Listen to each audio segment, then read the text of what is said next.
Thanks, guys. Darren, we're about to go. Dadgummit. Ah! We needed more. Sorry. We needed more time. We made it. I figured some people were going to say that. You cut us off, Nathan. Hey, I mean, were I just told getting you started. 15 minutes. I told you 5 minutes. I told you 60 seconds. You did a great job. What else can I do? Can you send us back, please? We're just giving you a hard time. Yeah. I need more of this. I need that kind of a tool for my regular meetings. I Want to know. go back? Yeah. This should answer the question then when we put in your plus delta then that you need more time. We'll make them longer. If you guys have the time, we'll make the time. But this is what we decided, so is what we're going to do. Let me pull up the screen here. So let's dive into our rapid fire summary. So we've got 19 minutes left to go through what the heck we talked about in our 5 different groups. And so I have each of the Google Docs that everyone took their notes on, if anyone did put screenshots or stuff that they want to share.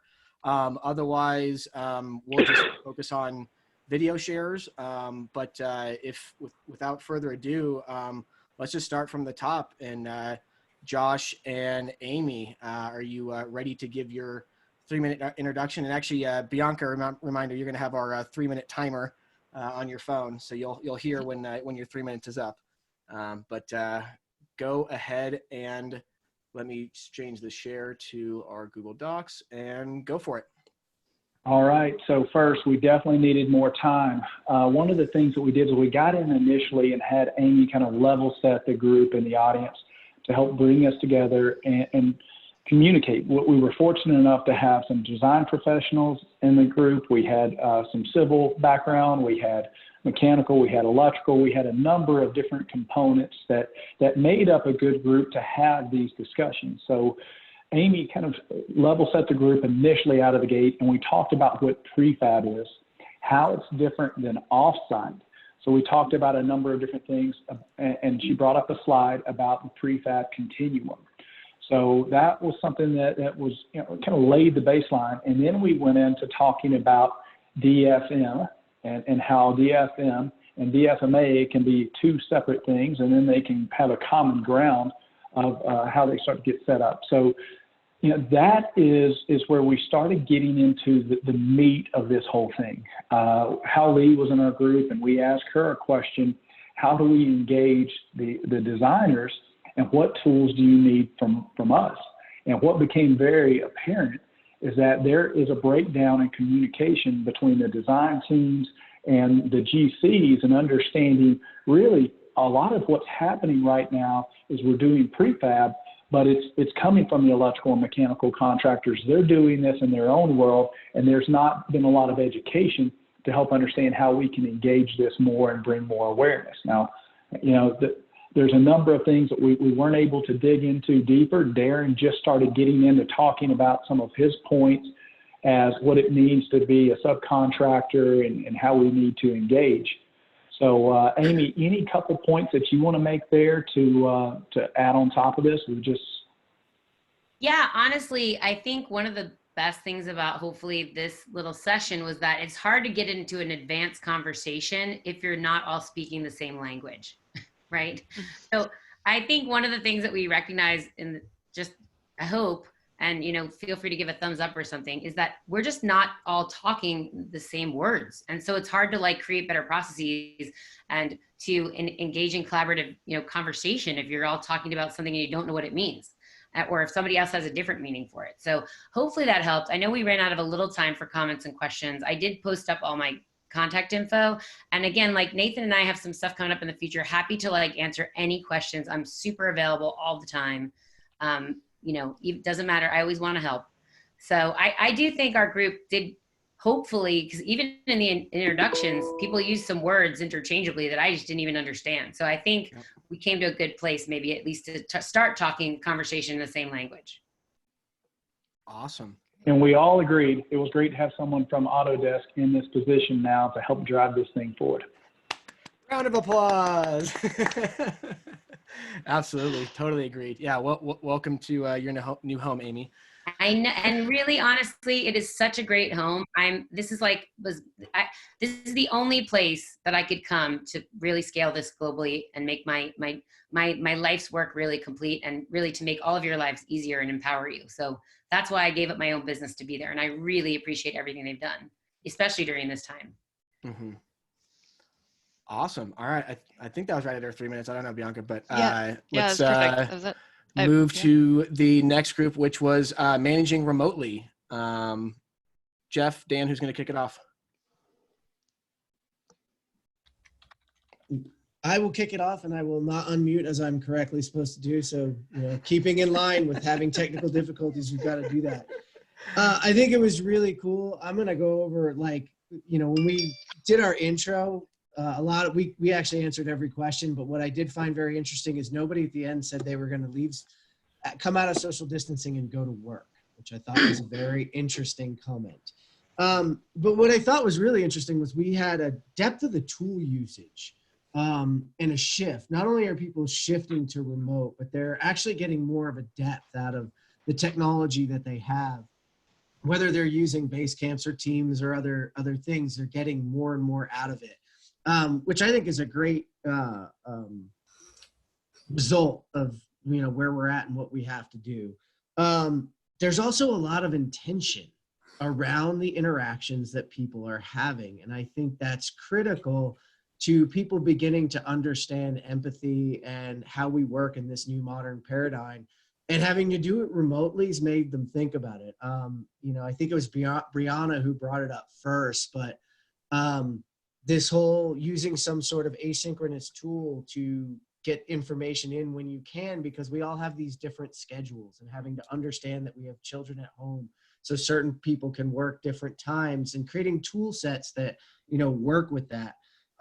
Even for documenting job sites, virtual tours with the 360 cameras, and, multiple people driving through highway projects at low speeds, trying to document them with these cameras to keep people connected while you're remote. And then, it was brought up too that people who work from home, sometimes you finish your day and you don't feel like you got anything done because you can't kind of look over your coming and your going. So using tools to do checklists, et cetera, really, really add to that. And then how do you connect all your people, whether you're a small organization or a large organizations? People are having freaking happy hours, which is kind of interesting. I think that's awesome. But they're also even bringing innovation to that and doing themes, et cetera, around how to get more people involved.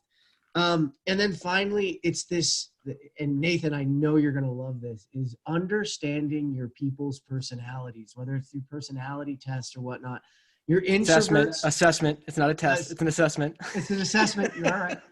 Your introverts are in some ways really shining in this moment, but they're also having trouble disconnecting because they're living in their offices. And then being vulnerable enough to say extroverts like me are suffering no matter what they do. I can meet with lots of you, but that's it. So it's really been an interesting time, but I also, we finished it, and, we probably could have gone on to a new topic of how this is going to change commercial real estate in the future, because a lot of people are thinking we're not going back to the office the way we used to. We might embrace a lot of this change. So Dan, I hope I covered everything there, and to all the people that joined us, I just really appreciate all of you. Literally finished right on the note. Right on the dot. You're a professional, Mr. Sam. I'll add one note. The only thing that there's a direct correlation, if you have the Peloton app and do the Peloton, you will also be baking. So there's a direct correlation with Peloton. That is true. My wife does Peloton and she is baking a lot. Yep.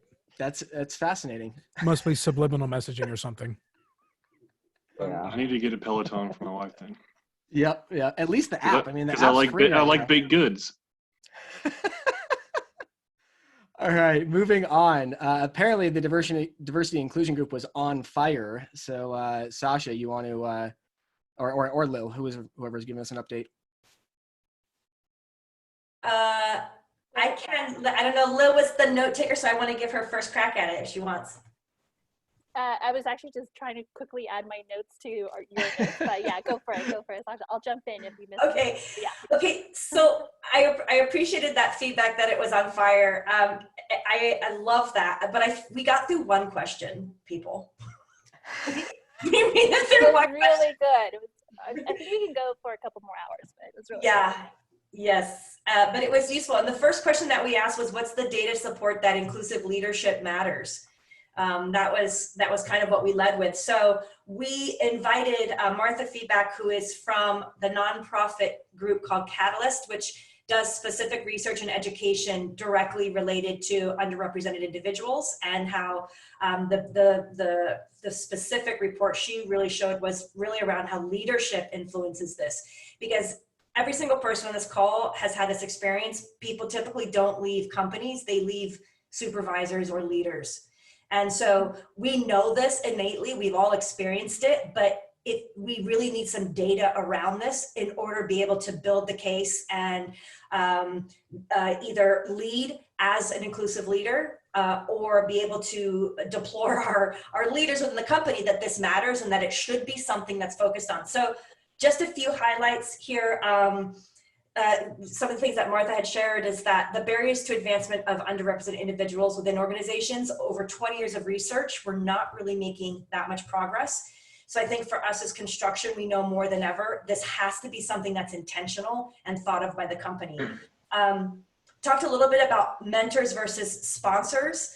We all know mentors are somebody who's kind of you go to for guidance and advice, to see the unseen, to pattern yourself against. Sponsor is very different. It's somebody who actually sits in a place of authority, who can make policy decisions or get your ass in that seat. So that's the difference between them. And we in looking at leaders, we also have to allow men, women, everyone who is in a position of authority to recognize that that's something that they bring to the table and some authority that they have. And then just diversity and inclusion, talking about a little bit defining the differences. Diversity really speaks to kind of numbers of individuals from a specific group. But inclusion speaks to what makes people feel like they belong. Going back to that idea, and so much research has gone into showing that if someone feels like they belong, if they have psychological safety, they just show up in such a different way. And we also talked a little bit about culture, that this really does come back to culture, because what the research has shown is that any initiatives along these lines totally falls apart in the middle of the organization. So it's not a quick fix. It takes time. It takes leaders being on board, policy changes, and the data that they have to show behind why this is the case is almost half of employees surveyed experience inclusivity in the workplace directly based on their relationship with their supervisor. So you can have all these initiatives and all of these things in place, but if your leaders don't recognize that, it's not working. So that's it. There was a lot more we discussed. That was slice into why it was only one question. Real quick, Lil, anything you want to add or highlight? You're muted, by the way. I think for me, the biggest takeaway is just humility and courage.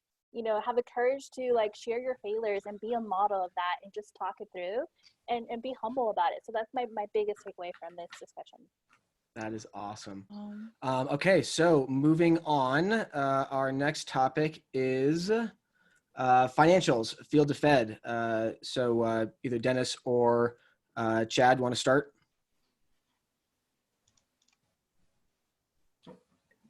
Dennis, you there? Be muted.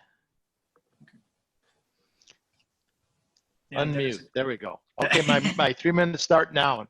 All right, you start now. Go ahead. Good conversation. We had some little technical difficulty, but it was a good mix of surety and progress. And as I listened, some takeaways that we ended up with, we didn't have a chance to recap, was number one, timing of information of data to the surety. I heard between the line a number of times where if the surety had more reoccurrences of a WIP statement to truly trend a contractor, they would trust the data more. But if they only get data once a month, once a year, or sometimes twice a year, the accuracy of that data and the ability to trend it takes longer. Thus, they can't build their relationship as well. A question was asked, what type of incentives can be offered by the surety? And the two things that kind of came up there was number one, capacity. The capacity for bonding is they they to know and trust the data, they can potentially raise those limits. And then number two, potentially there could be value on cost of the bonds.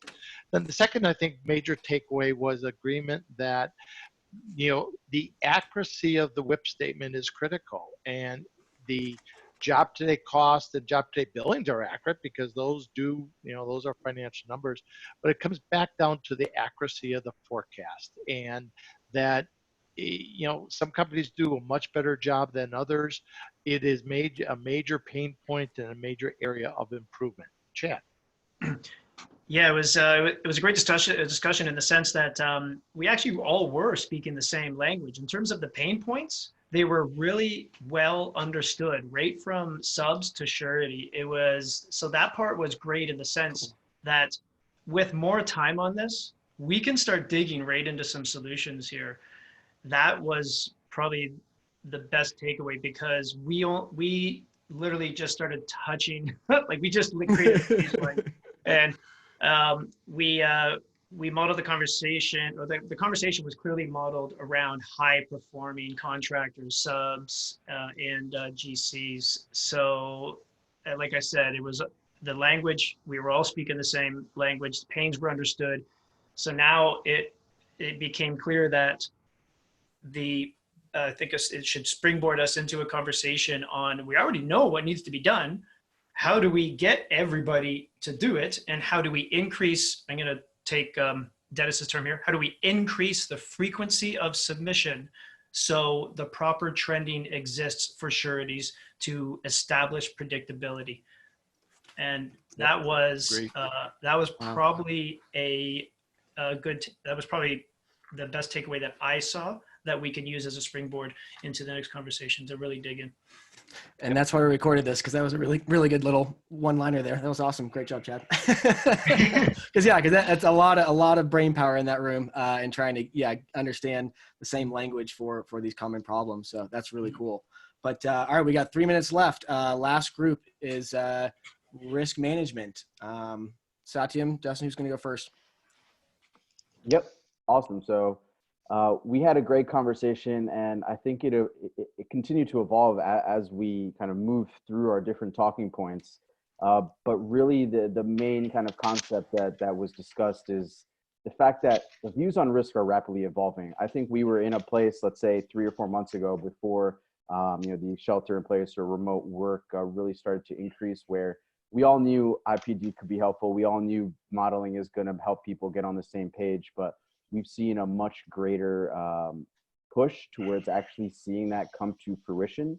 And with that has came a much greater understanding of what are all of the pain points that come in there, whether it's the legal aspect of how we're approaching risks now that we are taking more of an IPD based approach because people are collaborating more with maybe less time or less resources on hand.